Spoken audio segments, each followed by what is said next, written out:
कोल्हापुरात आमदार राजेश क्षीरसागर यांच्या खासगी गाडीवर पोलीस स्टिकर लावल्याचा ठाकरे गटाचा आरोप। कारवाई न झाल्यास गाडी अडकवण्याचा इशारा।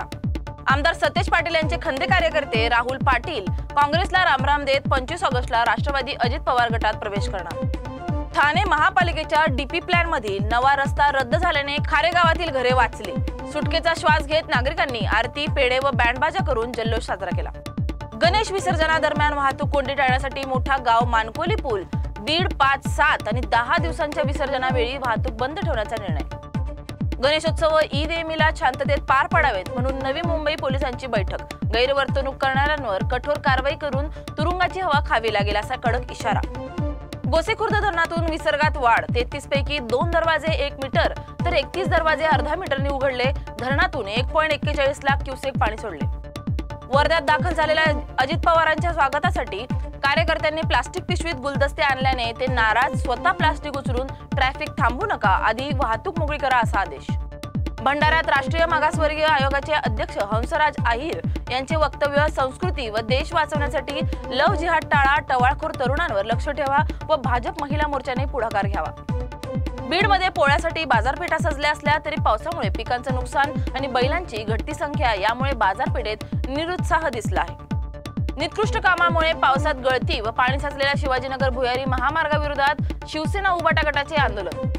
बीड जिल्हा परिषद कार्यालयाबाहेर आम आदमी पार्टीचे कार्यकर्ते शासकीय शाळांच्या दुरावस्थेकडे लक्ष वेधण्यासाठी अंथरून पांघरून झोपा काढो आंदोलन करत घोषणाबाजी। योग्य वेळ आली की शेतकऱ्यांची कर्जमाफी करू। वीज बिल माफी आणि लाडकी बहीण योजना ही सरकारची शेतकरी व जनतेसाठीची बांधिलकी असल्याचे अजित पवारांचे आश्वासन।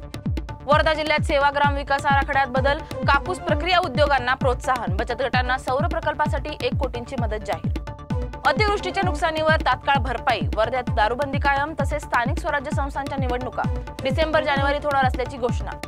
बीडच्या नाळवंडी परिसरात मुसळधार पावसाने उभे पिके पाण्याखाली। शेतकऱ्यांची तात्काळ पंचनामे करून मदत करण्याची सरकारकडे मागणी। नाशिक सार्वजनिक गणेश मंडळ परवानगीच्या मुद्द्यावर आक्रमक। अनेक अडचणींना पाढा मांडत छगन भुजबळांसोबत चर्चेचा निर्णय। पंढरपुरात भीमा नदीचा पूर वाढला। व्यासनारायण व अंबिकानगर झोपडपट्टीत पाणी शिरल्याने 125 कुटुंबांचे स्थलांतर। वाहतुकीवरही धोका। सोलापुरात कांद्यांची आवक फक्त 75 गाड्या तरीही दर फक्त 13 ते 15 रुपये किलो। शेतकरी भावाच्या प्रतीक्षेत हवालदिल।